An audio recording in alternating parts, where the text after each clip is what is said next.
Magandang araw muli sa inyong lahat mga kapatid sa ating mga aralin ngayon at mana ng kapahayagan na ating ipagpapatuloy ay muli binabati ko kayong lahat na ngayon ay lumalakad na sa katuwiran, kalooban ng ating dakilang Ama at sa pagpapalalim ng ating mga kalaman sa mga bagay na hindi natin alam noong mga nakaraan.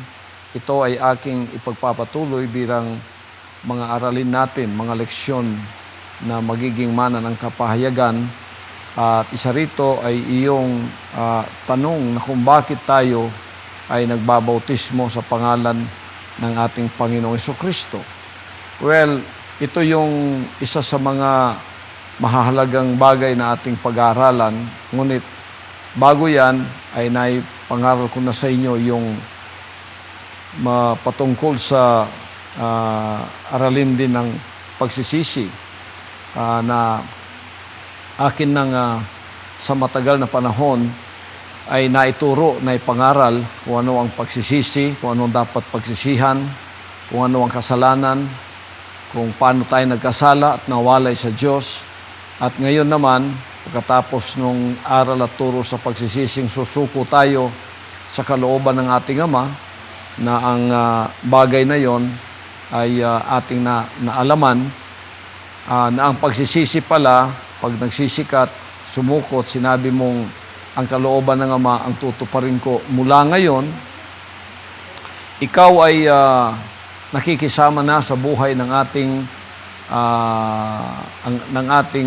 Amang makapangyarihan, ng ating Panginoong Jesucristo, o nakipag-identify ka na sa kanyang buhay. Yung pagsisisi ay equivalent yun ng kamatayan. So, patay na ang iyong makasalanang pagnanasa, makasalanang katawan, ang pagnanasang sumunod sa kanyang sariling kalooban. At ito yung gusto kong maalaman ninyo mga kapatid na bagay na akin ang ipinaalam sa inyo sa una at ngayon ay aking uulit-ulitin upang kayo ay magkaroon ng kaalaman dito. At ang pagsisising ito ay ang pagsuko ayon sa sinabi ko na nung una sa kalooban ng dakilang Ama na ang kanya ng kalooban o kagustuhan ang iyong susundin, hindi na ang sayo. So, sa ganitong pamamaraan, ikaw ay nakipag-identify sa kanyang buhay, unang-una sa kanyang kamatayan dahil siya namatay ng dahil sa atin. At pangalawa, yung pagbautismo. Hindi natin pwedeng bautismuhan ng taong buhay. So, ang bautismo ay mahalaga sapagkat ito ay utos din ayon sa Juan 3:5 ng tao ipanganak na muli sa tubig at sa Espiritu. Ito yung tubig ng paglilinis ng ating mga kasalanan.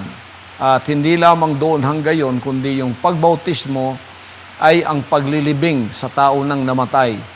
Ngayon, ang iyong kamatayang pinili ay ang kamatayan ng ating dakilang Ama, ang ating Panginoong Jesucristo. Ikaw ay ililibing din kasama niya sa kanyang pangalan. At ang iyong pagbangon na muli mula sa tubig ay isa ring simbolo na ikaw ay lalakad na sa isang panibagong buhay sapagkat siya ay nabuhay na maguli. Ikaw ay mabubuhay ding maguli pero hindi na sa katawang sumusunod sa kasalanan ng paggawa ng sarili mong kalooban na siyang binhi ng ahas sa iyo, pero ikaw ay lalakad na sa isang bagong buhay. Ng bagong buhay na yan ay ang pagkakaloob ng Ama sa iyo, ng Espiritu, ng pagsusunod sa kanyang dakila ng kalooban. So isa ka ng masunuring anak ng Diyos na kahit na bata pa sa kaalaman, karunungan at kaunawaan sa kanyang kalooban, ay ikaw ginagabayan, pinalalaki, pinalalago hanggang sa ikaw ay maging isang anak na may gulang na ganap ng nakakaalam sa kanyang dakilang kalooban, pagkakalooban ka na rin ng pagkukupkup bilang anak na tunay at ang modelo mo sa bagay na yan ay walang iba kundi ako. So dito,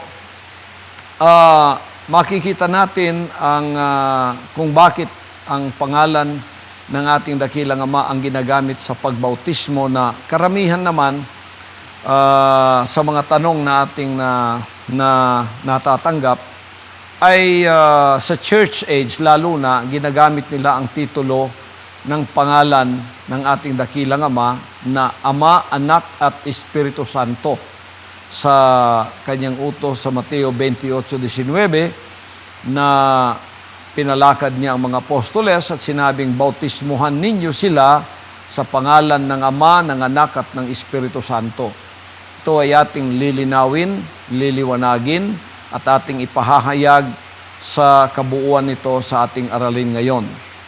Alam niyo mga kapatid, noong taong 325 AD, nilikha ni Athanasius ang doktrina patungkol sa Holy Trinity o sa paniniwalang tatlong magkahiwalay na Diyos upang pagsamahin ang mga pagano at mga Kristiyano na noong mga panahong yon ay tinawag na Kristiyano pero ang totoong kalagayan nila ay tagasunod sila ni Kristo. Hindi naman talaga ang Diyos ang nagpangalan sa mga tagasunod niyang Kristiyano. Ang mga pagano ang nagsabi nun. Kaya't naging tinik sila sa pamamahala ng emperador ng Roma, ng mga emperador ng Roma, na kahit pinagpapatay sila, ay hindi sila yumuko sa pagsamba sa emperador ng Roma sapagkat ng mga panahong yon, merong tinatawag na emperor worship para sa pagkakaisa ng Imperyong Roma ng kanilang mga mamamayan doon. At ang mga tagasunod ni Jesus Christ, tulad ng 3 Hebrew children, ay hindi sila luluhod sa ibang Diyos sapagkat isa lamang talaga ang Diyos na dapat luhuran. Yan ay ang makapangyarihang Diyos ng Israel na kanilang sinusunod. So, sila ang naging dahilan kung bakit sa isip ng mga emperador ay mawawatak ang kanyang pagkakaisa ng kanyang kaharian.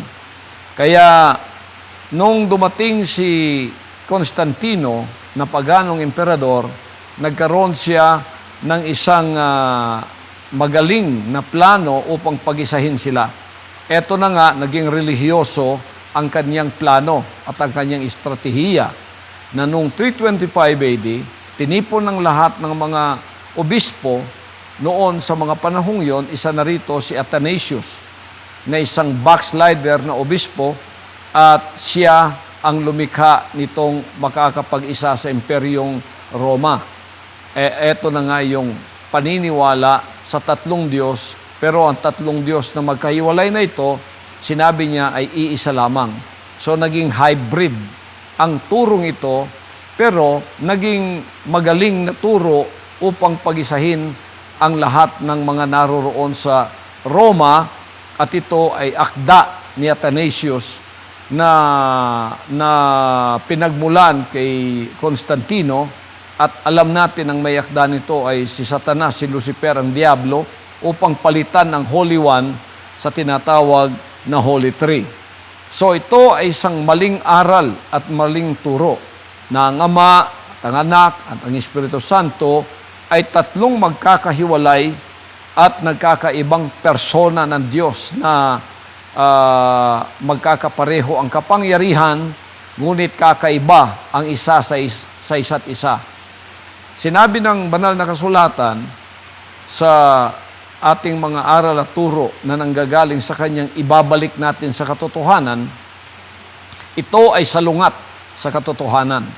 Sinabi ng Juan 10:30, sinabi ng ating begotten Son, ang ating Panginoong Jesucristo sa Jewish setting, I and my Father are one. Ako at ang Ama ay iisa. Bakit sinabi mong sila'y tatlo? Pag sinabi ng Amang isa, ginawa mong tatlo, salungat yun. Pag sinabi niyang Holy One, ginawa mong Holy Three, yan ay kasalungatan sa kanyang mga sinabi. At makikita rin natin dito sa unang Juan 5:7-8, ang ganito. Ang Espiritu ang nagpapatotoo, sapagkat ang Espiritu ay katotohanan, sapagkat may tatlong nagpapatotoo, ang Espiritu, ang tubig at ang dugo. At ang tatlo ay nagkakaisa. And this three agree in one. Hindi naman mga kapatid, tatlong magkakaibang persona dito ang sinasabi sapagkat kung minsan, ito yung ginagamit nila na merong word na tatlo. Yung tatlo dito, hindi tatlong Diyos yan. Isa lang ang Diyos dyan. Yung Espiritu ng katotohanan. Alin pa yung dalawa? Yan ang tubig at ang dugo. Ano yung tubig at dugo? Hindi naman persona yun. Tubig at dugo ay yun ang bautismo sa pangalan ng ating dakilang Ama, ang ating Panginoong Kristo sa pagkikipagkaisa sa Kanya, at ang dugo ay walang iba kundi ang Kanyang buhay. Ang buhay na yon, walang ibang pinagmulan kundi ang Kanyang mga salita. Kaya sinabi niya sa Juan 6:3, John 6:63, Juan 6:63, ang mga salitang sinalita ko sa inyo ay espiritu at buhay. So yung dugo doon, ang ibig sabihin, ang kanyang buhay. Kaya't pag ikaw nabautismo ka, ang espiritu ng Diyos nasa sa iyo, ipinanganak ka sa espiritu sa pamamagitan ng pagsisisi, binautismo sa iyo, ang pangalan niya, kasama mo na doon sa tubig ang witness mo o yung saksi mo, eto na yung kanyang buhay na ipangangalan o ililipat sa iyo na pagbangon mo, sinabi ng Roma Kapitulo 6, ay meron ka ng isang bagong pamumuhay. Pwede nating basahin ng Roma Kapitulo 6, magpapasimulang versikulo 3. Ganito ang sinasabi. O hindi ba ninyo nalalaman na tayong lahat ng mga nabautismuhan kay Kristo Jesus ay nangabautismuhan sa kanyang kamatayan? Tayo ay nangaglibing, nakalakip niya sa pamamagitan ng bautismo sa kamatayan, na kung paanong si Kristo ay nabuhay na maguli sa mga patay sa pamamagitan ng kaluwalhatian ng Ama, ay gayon din naman tayo'y mga kalalakad sa panibagong buhay. Nakita ninyo dito, mga kapatid, na pagpala tayo'y binautismo sa pangalan ng ating Panginoong Jesucristo na ating dakilang Ama, binautismo tayo sa kanyang kamatayan. Nakipag-isa tayo sa kanyang kamatayan, kaya tayo inilibing na kasama niya sa kamatayan na kung paanong siya nabuhay na maguli, tayo naman ay babangon din sa isang bagong pamumuhay. Isang bagong pamumuhay na may pagsusunod sa kalooban ng ating dakilang Ama. Nakita ninyo dito, ang ibabautismo, pangalan. Ngayon, tingnan natin ang pinagmulan ng maling doktrina at aral na bakit titulo ang binabautismo ang Ama, Anak, Espiritu, hindi naman pangalan yan. Puro mga titulo yan. Sa ating pag-aaral dito, makikita nating hindi nakakaunawa o kaya kung naunawaan man nila ay sinadyang palitan, sinadyang baluktutin at sinadyang takpan ang mga salita niya at ito ay bigyan ng ibang interpretasyon na hindi ayon sa gusto ng Diyos. Ito'y salungat sa ginagawa ng ating Ama sa ginagawa ng tao na pinalitan ang kanyang mga aral at turo. Tingnan niyo dito ang sinabi niya, na ang Ama, Anak at Espiritu ay hindi mga pangalan. Ito ay mga titulo. Dito sa Mateo 28:19. Dahil dito, magsiyaon nga kayo at gawin ninyong mga alagad ang lahat ng mga bansa na sila'y inyong bautismuhan sa pangalan ng Ama at ng Anak at ng Espiritu Santo. Tingnan ninyo, kung ikaw ay may matinong pangunawa, alam mo ang Ama hindi pangalan, alam mo ang Anak hindi pangalan, at alam mo ang Espiritu Santo hindi pangalan. Ang binanggit niya rito ay hindi mga pangalan, kundi bautismuhan sa pangalan. Nag-iisang pangalan. Sa English, singular na pangalan. Hindi ito pangalang plural o hindi maraming pangalan. O, sasabihin mo, 3 pangalan. Sinabi niya, sa pangalan is singular. So, kung pangalan ang pinag-uusapan dito, paano nating interpret ito? ng ayon din sa kanyang mga sinabi. Ayon din sa kanyang mga sinalita. Ang kasalanan kasi tayo na yung naging Diyos na i-interpret na natin ang kanyang kalooban sa ating sariling kagustuhan. Tapos itatayo natin yung ating sariling interpretasyon na salungat sa interpretasyon ng Diyos. Ngayon, paano nating interpret ito sa ating sarili? Hindi mga kapatid, kundi sa pamamagitan din naman ng mga banal na sinabi niya. Ito'y mababasa natin sa Isaiah 9:6. Eto, pakinggan natin. Sapagkat sa atin ay ipinanganak ang isang bata, sa atin ay ibinigay ang isang anak na lalaki, at ang pamamahala ay maaatang sa kanyang balikat, at ang kanyang pangalan. Nakita natin dito, singular din ang pangalan. At ang kanyang pangalan. Anong pangalan ng batang itong ipinanganak? Ano ang pangalan ng anak na lalaking itong ibibigay? Ano ang kanyang pangalan? Alaman natin mga kapatid na Jesus Christ ang kanyang pangalan. Nag-iisa, singular na pangalan. At ang kanyang pangalan, Jesus Christ, ay tatawagin, eto na, yung mga titulo niya. Hindi lang 3, marami. At ang kanyang pangalan ay tatawaging kamangha-mangha, titulong isa yan, tagapayo, pangalawa, makapangyarihang Diyos, pangatlo, walang hanggang Ama. Ang pangalan niya ay tatawaging makapangyarihang Diyos, walang hanggang Ama, Pangulo ng Kapayapaan. Ilan ang titulong atin nakita rito? 1, 2, 3, 4, 5. 5 titulo ang napapabilang sa nag-iisang pangalan. Ano ang pangalan niya? Jesus Christ. Idagdag pa natin yung Ama. Dito sinabi niya, walang hanggang Ama. Yung anak na ibibigay, ang pangalan niya ay siya ring walang hanggang Ama.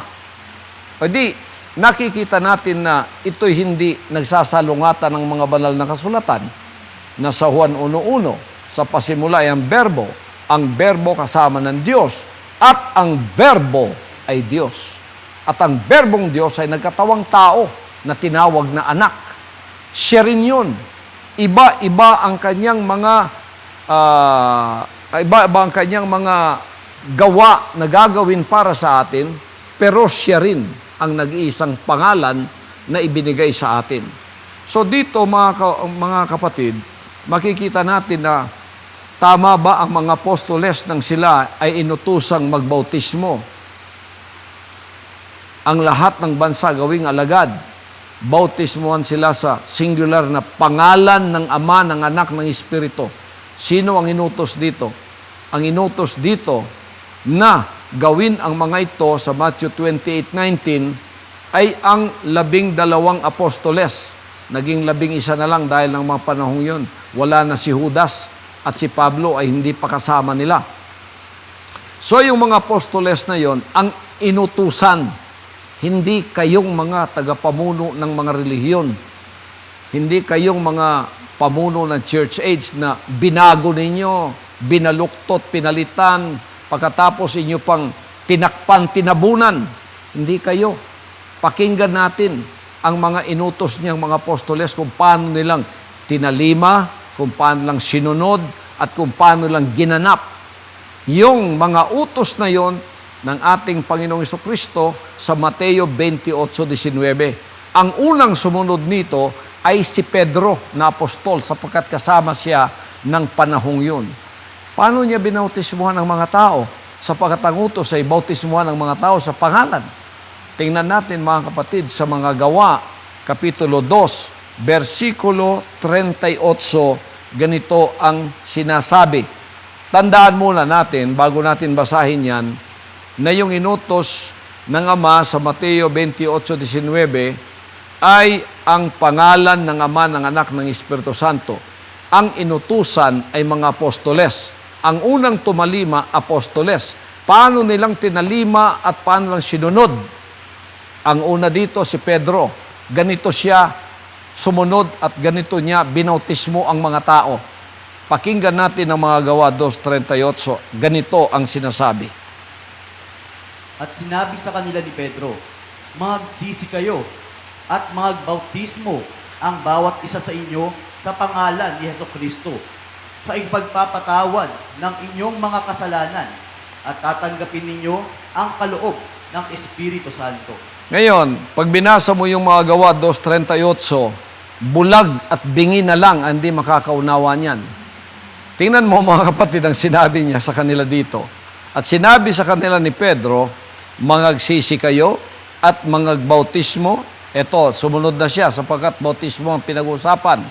At mangagbautismo ang bawat isa sa inyo sa pangalan ni Hesukristo. Plural ba yung pangalan na yun? Isa. Pangalan ni Hesukristo. Mga Gawa 2:38 yan. Isaiah 9:6 at ang kanyang pangalan, singular, ay tatawaging 5 titulo. Pagkatapos ng Mateo 28, bautismon sila sa pangalan, singular, ng Ama, ng Anak, ng Espiritu. At dito lumitaw na ang pangalan. Anong pangalan yon? Sa mga Gawa 2:38, pangalan ni Hesukristo sa ikapagpapatawad ng inyong mga kasalanan. Wala kayong napansin dito na walang isamang bersikulo o isamang talata sa Biblia na sinabing, bautismuhan mo sila sa titulong Ama, Anak, Espiritu. Sapagkat pangalan ng iniutos, pangalan ang pinalitaw. Ang pangalan ng makapangyarihang Ama, ang pangalan ng walang hanggang Diyos, ang pangalan ng walang hanggang Ama, ang pangalan ng makapangyarihang Diyos, ang pangalan ng tagapayo, ay pangalan ng anak na ibibigay. Yan ay ang pangalan ng ating Panginoong Hesukristo, ang begotten Son sa Jewish setting. Tingnan ninyo. Dito naman mga kapatid, nagbautismo din si Pablo. Si Pablo ito huli na siyang apostol na idinagdag kapalit ni Judas. Isang apostol para sa mga hentil na huling tinawag na noon ay tagapag-usig. Ngunit ngayon ay isa ng apostol. Nagbabautismo rin siya. Ano ang inutos niya? Dito sa mga Gawa 19:4 hanggang 5, ganito ang sinabi. Sinabi ni Pablo, nagbabautismo si Juan ng bautismo ng pagsisisi na sinasabi sa bayan na sila'y magsisampalataya sa darating sa hulihan niya sa makatwid bagay si Jesus. At nang kanilang marinig ito, ay nangagpabautismo sila sa pangalan ng Panginoong Jesus. Tingnan ninyo, pangalan ang pinalilitaw, kaya pangalan ang ibinigay. Pag nasa iyo ng pangalan, lahat ng titulo nasa iyo na. Yung 8 titulo nasa iyo na. Ama, Anak, Espiritu Santo, Tagapayo, Kamangha-mangha, Makapangyarihang Diyos, Amang walang hanggan. Nandoon na yung lahat sa isang nag-iisang pangalan. So itong maling kaugalian ng pagbabautismo sa pamamagitan ng titulo ay hindi po ayon sa kalooban ng Ama. Salungat yan, kabaluktutan yan, pagpapalit yan, antikristong turo yan. Sinabi niya Holy Trinity. Sinabi ng tao Holy Trinity. Sinabi ng Ama Holy One. Sinabi niya bautismo sa pangalan. Ito namang mga anak ng Antikristo, ang ginamit, titulo. Kung ano yung ayaw ng Ama, yun ang kanilang ginagawa. Kaya, sinabi niya, magangigat kayo. Maraming mga Antikristong nasa sanlibutan. At narito na nga, ito na nga, puro pagsalungat ang ginagawa sa sinasabi. Kaya, Antikristo. Ang ibig sabihin, laban kay Kristo. Ngayon, isang kamalian yan na ating itutuwid. At dito sa bansang kaharian ng Ama, ang lahat ay ating ipapanauli doon sa katotohanan, doon sa katarungan, katwiran, at doon sa kaliwanagan na kung saan ang Ama ay nagpalitaw ng isang appointed Son na matapat na ipangangaral at ipahahayag ang mga bagay na ito. Ngayon, ang isa pang maling kaugalian dito ay ang pagbabautismo sa pamamagitan ng pagwisik sa halip na sila'y ilubog sa tubig. Eto na naman, kabaluktutan na naman ito. Pag ikaw nagbabautismo, simbolo yan ng paglilibing. Paano mong ililibing ang tao? Kukuha ka ng lupa, wiwisik-wisikan mo ang kanyang mukha. Kaya nagkakamaling malaki ang pagkakamali ng mga relihiyon ngayon. Anong gagawin mo? Pupunta ka sa tubig, ilulubog mo siya tulad ng ang isang patay, ibabaon mo sa lupa. So dito, ang pagbautismo ay nagmula sa Latino-Griegong salita baptizo na ang ibig sabihin ay ang paglubog sa tubig.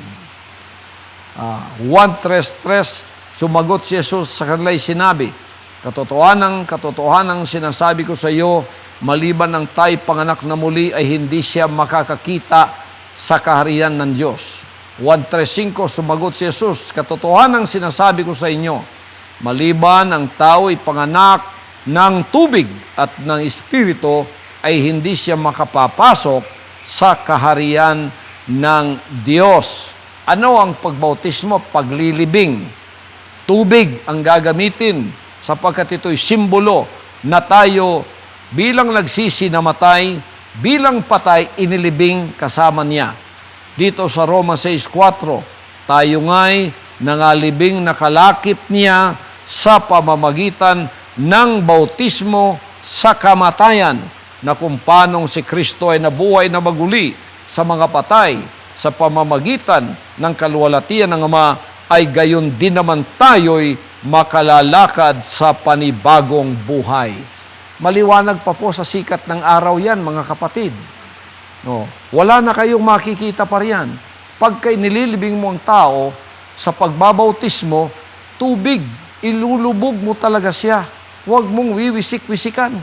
Binago na naman, pinalitan na naman, binastardo na naman ang mga salita niya. So, isang kamalian ang pagbautismo sa pamamagitan ng pagwiwisik ng tubig dahil ang taong hindi nailibing ay mabaho at nangangamoy at ito'y mula pa sa binhi ng ahas. Kaya walang pagbabagong nangyayari. Sapagkat ang lahat ng kanilang ginagawa, puro salungat at kabalian. Holy Tree, ang Holy One, ginawang Holy Tree.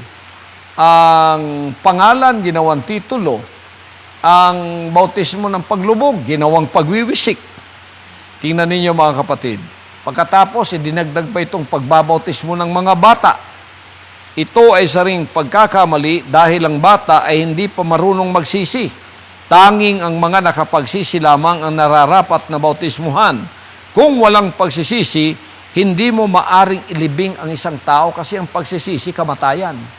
O babautismuhan mo ang bata, wala pang kamuwang-muwang, inilibing mo siyang buhay. Kahit sa ating batas, pag nilibing mo buhay ang tao, hahabulin ka . Lalo na kung bata ang ililibing mo. Inilibing mo, pawisik-wisik pa. Sinabi ni Pablo sa mga Gawa 2:38, mangagsisi kayo at mangagpabautismo. Sabihin mo nga ang sanggol, mangagsisi ka, anong sasabihin niya? Gatas, ang kailangan ko.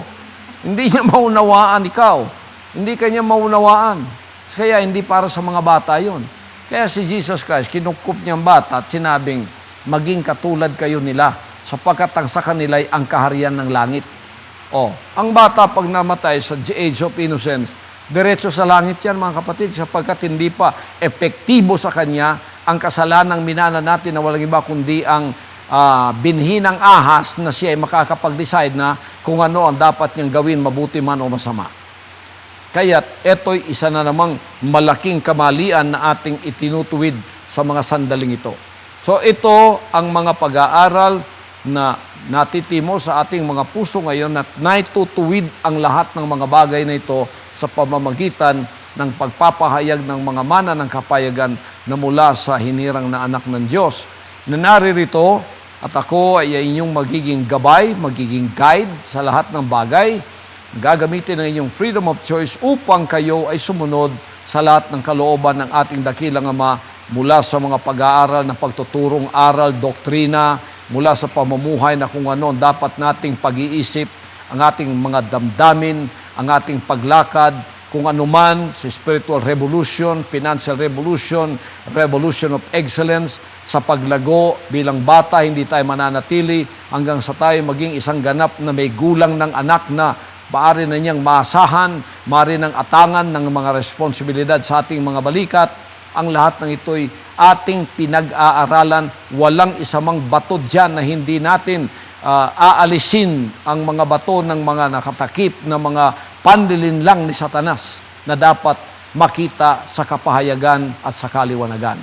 So sa dakong ito, mga kapatid, umaasa ako na ang mga araling ito na ating napag-aralan ngayon at ating tinanggap bilang mana ng kapayagan ay nakapagbigay sa atin ng mas malalim pang kaalaman sa mga bagay na noon ay tinago ni Satanas upang tayo ay manatili sa kamalian at sa pagiging nalinlang ng espiritu ng kamalian. At ako'y umaasang kayo ay lalakad na patuloy sa paglago hanggang sa kayo'y maging ganap na kukup-kuping mga anak na babae at anak na lalaki ng Ama na pagkakatiwalaan din namang katulad ko. Pagpalain po tayong lahat ng ating dakilang Ama at ang lahat ng kanyang kaalaman at karunungan ay mapasa atin. Sa pangalan ng ating dakilang Ama, itong lahat ay ating hinihingi, hinihiling at pinapasalamatan. Sa pangalan ng ating dakilang Ama, ang ating Panginoong Jesucristo. Amen.